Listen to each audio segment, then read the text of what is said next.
The sky burned orange when the Kilari came. Yuna was 8 years old. She sat at the kitchen table, drawing a picture of her family with colored pencils. Her father stood tall in the drawing, wearing his brown uniform. Her mother wore her white medical coat. Yuna drew herself between them, holding both their hands. The first explosion shook the house. Her pencils rolled off the table and scattered across the floor. "Yuna!" Her mother's voice came from the hallway. Dr. Somi ran into the kitchen, her face pale with fear. "Come with me. Now!" Yuna did not ask questions. She had learned this from her father. When adults spoke with that voice, you listened. You moved. You stayed quiet. Outside, the colony of Mirane 7 was dying. Yuna saw it through the window as her mother pulled her through the house. Ships fell from the sky like burning leaves. They were not human ships. They were long and black, shaped like knives. The Kilari had come. The Kilari were reptiles, cold-blooded creatures from the far side of the galaxy. They walked on 2 legs like humans, but their skin was covered in scales. Their eyes were yellow and had no warmth in them. They called humans warm-blooded vermin. They believed mammals were lesser beings, fit only for labor and death. Yuna's father met them at the back door. Captain Tay was a large man with kind eyes and rough hands. He wore his combat armor and carried his rifle. When he saw Yuna, he knelt down and held her face in his hands. "Listen to me," he said. His voice was calm, but Yuna could see the fear hiding behind his eyes. "You must be brave now. Braver than you have ever been. Can you do that for me?" Yuna nodded. "Good girl." He kissed her forehead. Then he looked at his wife. Something passed between them. Words that did not need to be spoken. A goodbye that had no sound. "The cargo bay," Somi said. "The sealed container. She can hide there." Tay nodded. "I will hold the eastern road. Get her there. Then come back and help with the evacuation." "I will." He touched his wife's face one last time. Then he was gone, running toward the sound of gunfire and screaming. Yuna never saw her father again. Her mother carried her through the burning streets. The air was thick with smoke and the smell of something terrible. Bodies lay on the ground. Some were human. Some were Kilari. Yuna looked at all of them. She could not look away. Her mind took pictures of everything, like a camera that never stopped clicking. The cargo bay was at the edge of the colony. It was a large building filled with shipping containers, boxes, and supplies. Most people had already fled. The building was empty and dark. Somi found a container in the back corner. It was meant for storing medicine, so it had air vents and temperature control. She opened the heavy door and lifted Yuna inside. "Stay here," Somi said. Her voice was shaking now. "Do not make a sound. Do not come out. No matter what you hear, I will come back for you. I promise." "Mama," Yuna whispered. "I'm scared." Somi's eyes filled with tears. She held her daughter's face the same way Tay had done. "I know, my love. I know. But you are strong. Stronger than you know. Remember that." She closed the container door. Yuna heard the lock click shut. Then, she heard her mother's footsteps running away, growing softer until they disappeared. Yuna sat in the darkness. She hugged her knees to her chest. Outside, the world was ending. She heard explosions. She heard screams. She heard the strange hissing language of the Kilari as they swept through the colony. She waited. 1 day passed. Then 2. Then 3. Yuna did not cry. She did not scream. She sat in the dark and listened. Her throat burned with thirst. Her stomach ached with hunger. But she did not make a sound. She had promised. On the 3rd day, the container door opened. Light flooded in, so bright it hurt her eyes. Yuna raised her hand to block it. She saw shapes standing in the doorway. Tall shapes. Not human. Kilari soldiers stared down at her. Their yellow eyes showed surprise. They had not expected to find a living child. One of them reached in and grabbed her arm. His claws were sharp and cold. He pulled her out of the container and dropped her on the floor. "A cub," he said in broken human language. "Still alive." Another soldier laughed. It was an ugly sound, like rocks scraping together. "The warm bloods hide their young like animals," he said. "Pathetic." Yuna looked up at them. Her eyes moved from face to face. She studied their scales, their scars, the patterns of color on their skin. She memorized everything. They waited for her to cry. They waited for her to beg. Human children always cried. Human children always begged. Yuna did neither. She simply watched them with her dark, quiet eyes, and she remembered. The soldiers exchanged glances. Something about this small human cub unsettled them. But they were soldiers, not thinkers. They had orders to follow. They put her on a transport ship with other prisoners. Most were women and old people. There were no men. The men had all died fighting. Yuna sat by a small window as the ship lifted off. Below her, Miranai 7 burned. Her home, her school, the house where she had drawn pictures at the kitchen table. She pressed her small hand against the cold glass. "Appa," she whispered. "Umma." These were not words of grief. They were not words of sadness. They were words of promise. The ship carried her away into the black sky, toward a future of pain and darkness. But deep inside her small chest, something hard and cold was already forming. Something that would wait. Something that would remember. Something that would return. The prison was built on a frozen moon called Veth 4. The cold there was so deep it hurt to breathe. The walls were made of gray metal that sweated ice. The lights were always dim, always flickering, always cold. Yuna arrived with 40 other human children. They were taken to a holding block deep inside the facility. The room had rows of metal beds with thin blankets. It smelled like fear and sickness. An old man was already there. His name was Kang. He had been a teacher before the Kalari took him. Now he was a prisoner who tried to keep the children alive. "Come," Kang said when he saw the new arrivals. His voice was gentle. "Sit. Rest. You are safe here. For now." Yuna sat on a bed in the corner. She did not speak. She did not cry. She simply watched. Days passed. Weeks. The Kalari fed them twice a day. The food was gray and tasteless, but it kept them alive.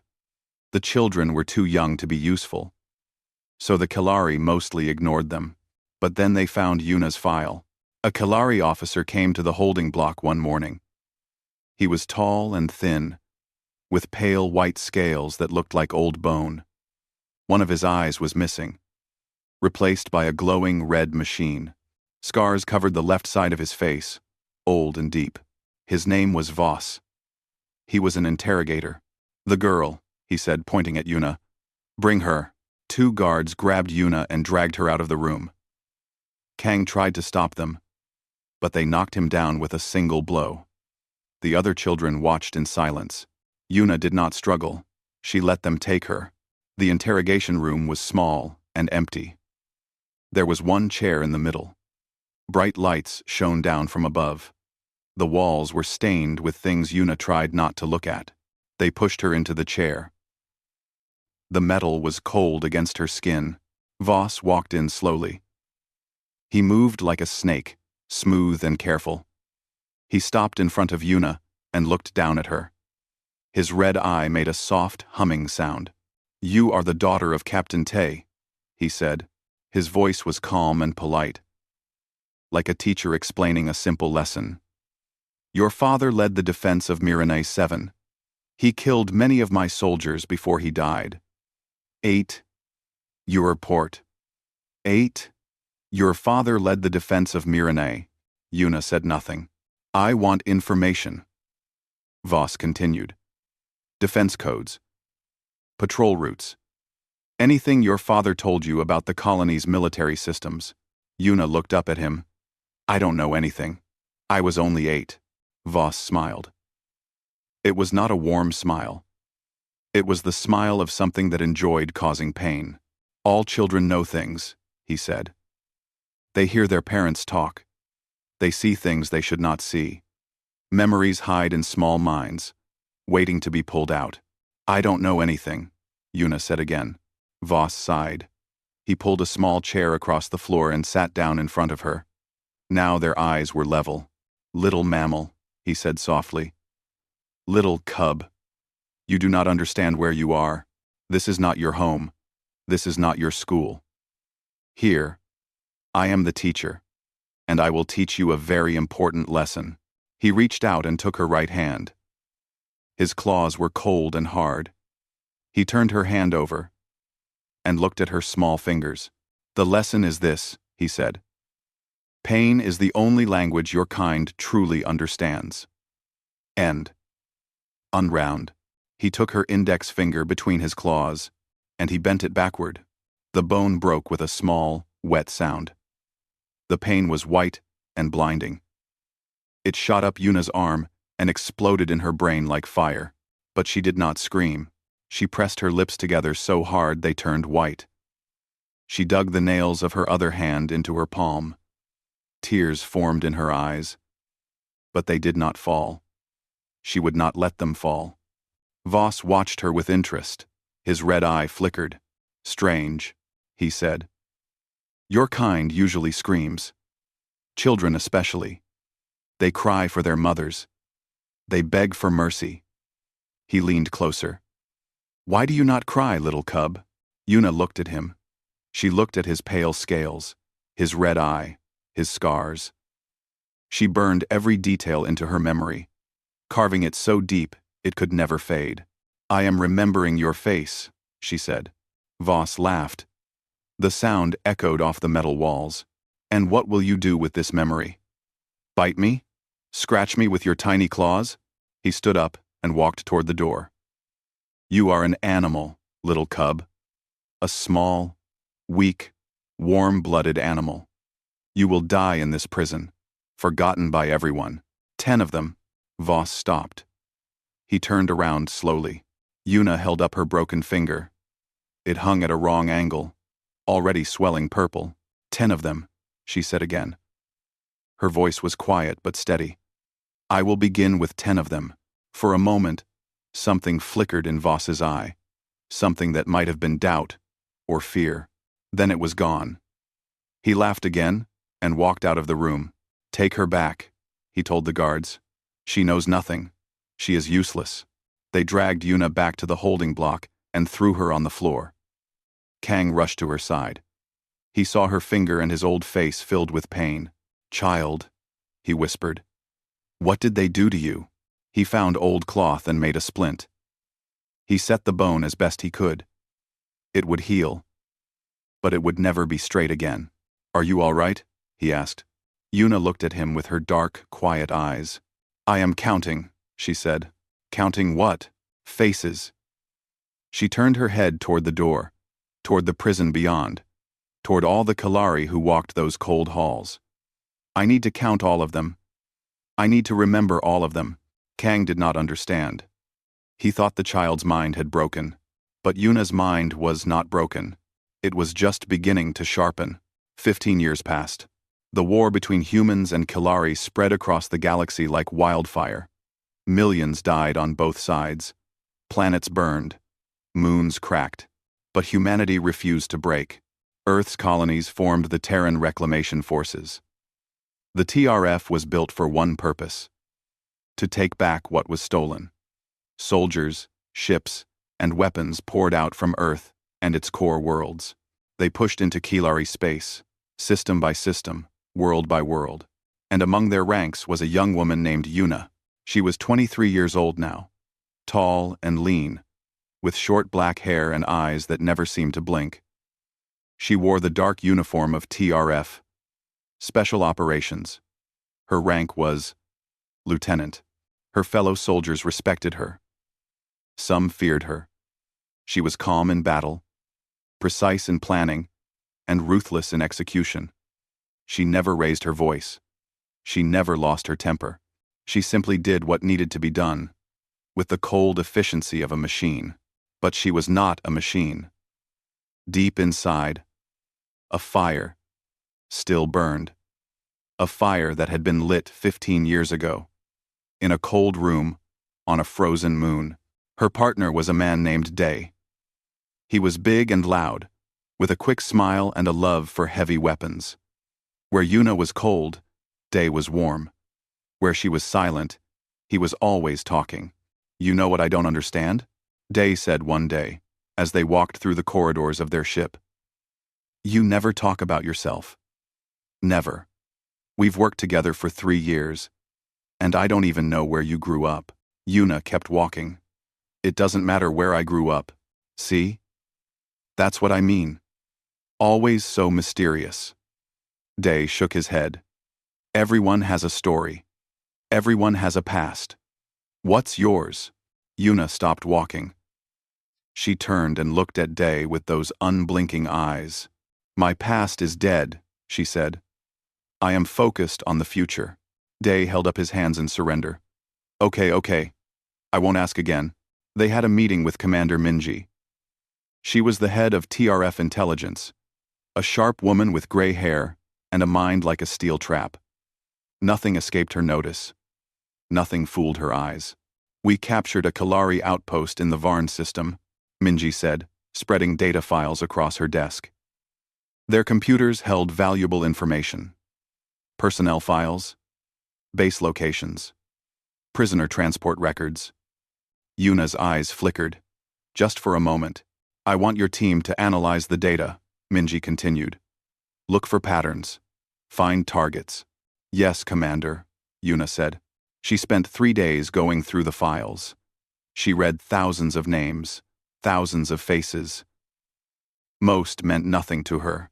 Then she found him. The file was old, but the face was burned into her memory.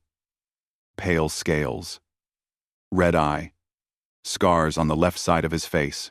Voss. He had been promoted.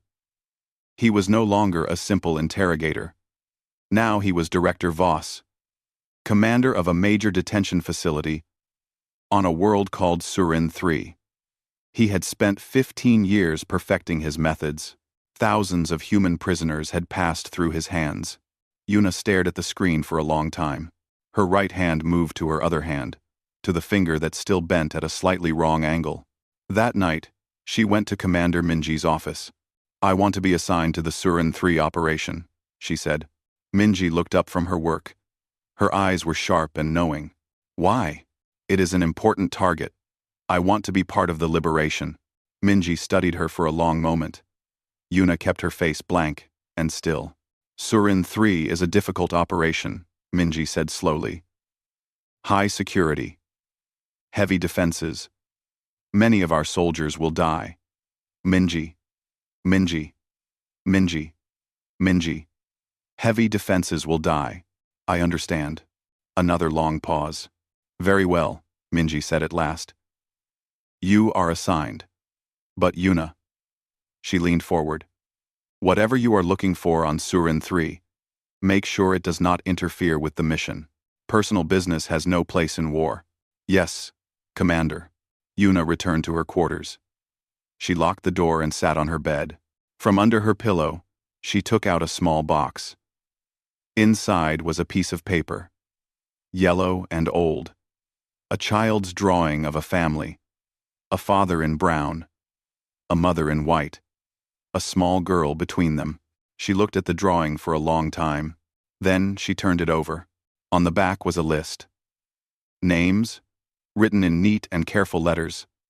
Hundreds of names. These were faces she had memorized in the prison on Veth 4. Guards who had beaten prisoners. Officers who had laughed at human pain.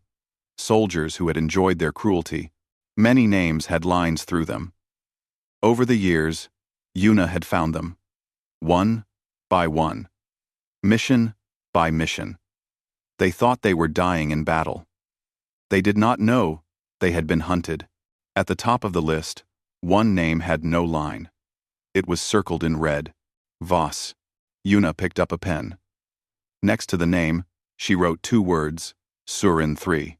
Then, she folded the paper, put it back in the box, and closed her eyes. In 3 weeks, the Surin 3 operation would begin. In 3 weeks, she would finally finish what she had started. The Interrogator had broken her finger 15 years ago. Now it was time to balance the scales. The battle for Surin 3 began at dawn. TRF warships dropped out of hyperspace like wolves falling upon prey. They hit the Kelleri orbital stations hard and fast. Fire bloomed in the darkness of space. Metal twisted and screamed. Ships died in silence. On the ground, drop pods fell like rain.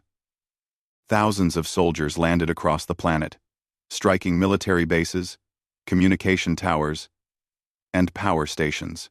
The Kelleri defenses crumbled under the sudden attack. Yuna's squad landed near the main detention facility. It was a massive building of gray metal and black stone, built like a fortress. High walls surrounded it.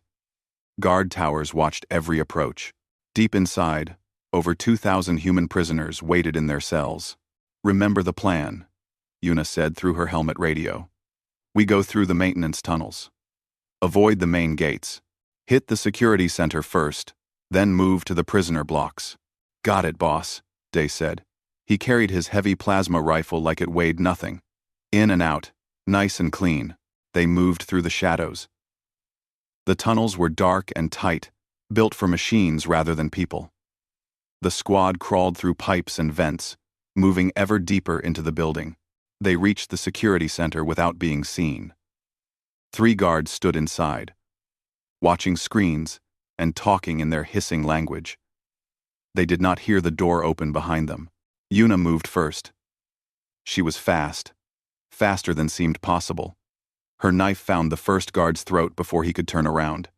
Day took the second. The third raised his weapon. But Yuna was already there, twisting his arm and breaking his neck with a single, sharp motion. The room was silent again. "Damn," Day whispered. "You're scary sometimes, you know that?" Yuna did not answer. She was looking at the screens. The facility was in chaos. Alarms were ringing. Guards were running in all directions. And in the lower levels, the prisoner blocks were still locked. "Day," she said. "Take the squad. Free the prisoners. Get them to the extraction point." Day looked at her. "What about you?" "I have unfinished business." "Yuna." She turned and looked at him. Something in her eyes made him stop. "The mission is the prisoners," she said. "Get them out. I will meet you at the extraction point." Day hesitated for a long moment. Then he nodded. "Don't do anything stupid," he said. Yuna almost smiled. "I never do." She left the squad and moved deeper into the facility. Her path was not random. She had studied the building plans for weeks.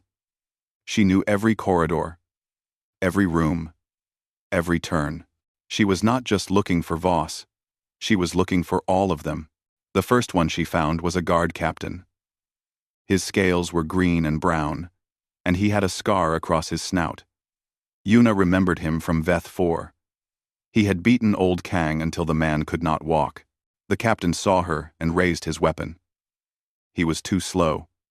Yuna shot him in the knee. He fell, screaming. She stood over him, looking down. "Do you remember Veth 4? She asked. "Do you remember the old man you beat? The teacher?" The captain stared at her with wide yellow eyes. He did not understand. "I remember," Yuna said. She did not kill him quickly. She moved on. More guards. More officers. Some she recognized. Some she did not. She killed them all the same. The ones she remembered took longer. Finally, she reached the prisoner blocks. The doors were open now. Day and the squad had done their work. Human prisoners were streaming out, guided by TRF soldiers toward the extraction point. Yuna stopped at the children's block. The cells here were smaller, meant for the young ones. Most were already empty, but one child sat alone in the corner, too afraid to move. He was a boy, maybe 8 or 9 years old. His clothes were torn. His face was dirty. His eyes were hollow and empty, like windows into a dark room. Yuna knew those eyes. She had seen them in the mirror, long ago. She knelt down in front of him. "What is your name?" she asked softly. The boy did not answer. He just stared. "My name is Yuna," she said. "I am here to take you somewhere safe, somewhere warm. Do you understand?" Still, nothing. Yuna reached into her pocket and pulled out a small object. It was the safety cap from her pistol. A tiny piece of black metal. "Hold this for me," she said, pressing it into his small hand. "I need you to keep it safe. Can you do that? I will come back for it." The boy's fingers closed around the object. Something flickered in his eyes. A small spark of life. "Good," Yuna said. "Now go with the soldiers. They will protect you." She stood and turned toward the door. The boy finally spoke. His voice was small and broken. "Are you going to hurt them?" he asked. "The ones who hurt us?" Yuna looked back at him. "Yes," she said. "I am going to balance the scales." She left the children's block and climbed toward the command level. The battle was ending. The Kalari were falling back. Victory was close. But Yuna was not interested in victory. She was interested in one thing only. She found him on the top floor. Director Voss was trying to escape. He had a private shuttle waiting on the landing pad. His guards were dead, killed by the chaos of battle. He was alone, running down the corridor toward the exit. Yuna stepped out of the shadows and blocked his path. Voss stopped. He stared at the human woman in front of him. She was calm and still, like a statue made of ice. "Do you remember me?" she asked. Voss studied her face. His red eye flickered and hummed, scanning her features, searching his memory. Then it stopped. Something changed in his face. His scales seemed to go paler. His good eye widened. "The cub," he whispered. "The girl from Veth 4. Yuna smiled. It was not a warm smile. It was not a human smile. "I told you I would remember your face," she said. She stepped toward him. He stepped back. "I remember everything, Director. Every scar. Every scale. The color of your eye. The sound of my finger breaking." She held up her right hand. The finger still bent at a wrong angle. "I have been counting the days. 15 years. 5,475 days. That is a very long time to wait."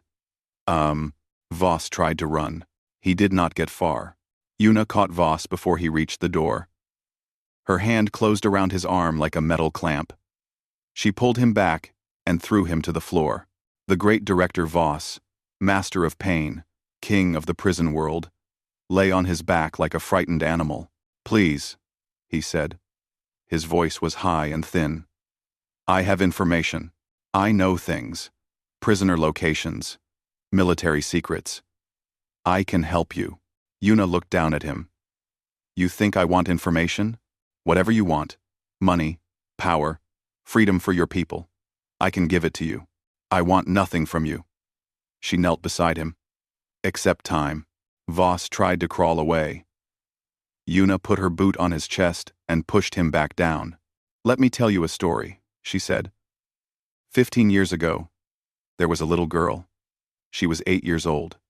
She watched her father die defending his home. She never saw her mother again. She was taken to a cold prison on a frozen moon, where a monster broke her finger to teach her a lesson about pain. Voss was shaking now. His scales rattled like dead leaves. "That little girl made a promise." Yuna continued. "She said she would remember. And she did. She remembered every face, every name, every act of cruelty. She wrote them down in a list, and she carried that list for 15 years. She reached into her pocket and pulled out the old paper. She unfolded it and held it in front of his face. Hundreds of names. Most had lines through them. "Do you see this list, Director?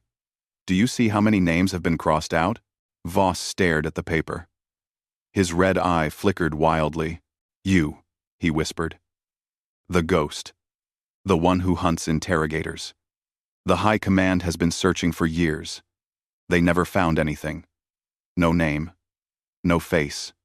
Nothing. They were not looking for a child," Yuna said. They did not think a child could become a monster. But you taught me, Director. You taught me very well. She put the paper away. Now I have a question for you. Do you remember what I told you in that room? When you broke my finger? Voss's lips trembled. His voice came out in a broken whisper. 10 of them. You said you would begin with 10 of them. Yuna nodded slowly. I am glad you remember. She reached down and took his hand. His claws scratched at her armor, but she was too strong. She held his hand the same way he had held hers. Long ago, you broke one finger, she said. A child's finger. Such a small thing. Such a small cruelty. But it was enough. It was the spark that lit the fire. She looked at his fingers. Long and pale, covered in scales. You have 10 fingers, Director. I think that is a good place to begin. She bent the first one backward. Voss screamed. The sound echoed off the walls and filled the empty corridor. 15 years ago, Yuna had refused to scream. Now she understood why. Screaming gave the torturer power. Screaming meant they had won. But she was not a torturer. She was something else. She was balance. She was the scales finally moving back to center. She broke the second finger. Then the third. Voss begged. He cried. He called for help that would never come. The sounds he made were not the sounds of a powerful director. They were the sounds of a small, weak, cold-blooded animal. When it was done, Yuna stood up. Voss lay on the floor, whimpering. His hands ruined. That was for me, she said. For the little girl you broke. She pulled out her pistol. This is for everyone else. The shot was quick and clean. She did not enjoy killing. She never had. But some deaths were necessary. Some debts had to be paid in full. She stood there for a long moment, looking down at the body. Then she turned and walked away. The battle was over. Surin III was free. Day found her an hour later, sitting in the ruins of the command center. His face was worried. Yuna, are you okay? She looked up at him. Her eyes were tired but calm. The prisoners? All safe. Over 2,000. The transports are loading now. Good. Day sat down beside her. He did not ask about Voss. He did not ask what had happened in the command center. Some questions were better left unasked. Come on, he said. Let's get you home. Yuna stood. She followed him through the broken halls of the prison, past the empty cells and the fallen guards. Outside, the sky was bright with the lights of victory. She found the boy at the refugee loading area. He was sitting alone, away from the other children. The soldiers had given him food and water, but he had not touched them. Yuna sat down beside him. Did you keep it safe? The boy opened his hand. The safety cap was still there, held tight in his small fingers. Good. She took it and put it back in her pocket. Thank you. Did you balance the scales? The boy asked. Yuna looked at him. His eyes were not empty anymore. There was something there now. Something hard and bright. Not yet, she said. But I made a good start. She held out her hand. He looked at it for a moment. Then he took it. What is your name? She asked. Jin. Jin. She nodded. Come with me, Jin. I am going to take you somewhere safe. Somewhere warm. And I promise, no one will ever hurt you again. They walked together toward the transport ship. Around them, rescued prisoners embraced their rescuers. Children cried with relief. Old people fell to their knees and gave thanks. Yuna led Jin up the ramp and into the ship. She found a quiet corner and sat with him. Soon, the engines rumbled. The ship lifted off from Surin III. Jin fell asleep against her shoulder. His breathing was slow and peaceful. Yuna reached into her pocket and pulled out the old drawing. She looked at the family she had lost. The father in brown, the mother in white. The little girl between them. She turned the paper over. The list of names stared back at her. Many were crossed out. Many remained.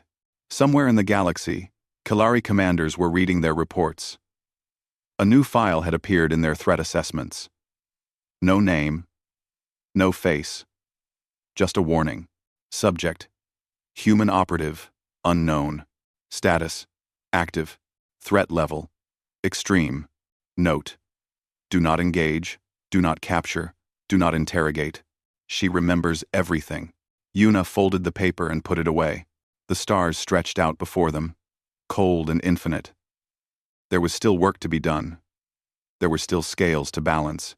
But for now, she sat in the quiet dark, with a sleeping child beside her, and let herself rest. She had been counting for 15 years. She was not done yet. But the hardest part was over. The first promise had been kept. The interrogator was dead. The cub had grown into something he never expected, and somewhere, in whatever place the dead go, she hoped her parents could see what she had become. Not a victim, not a memory, a reckoning.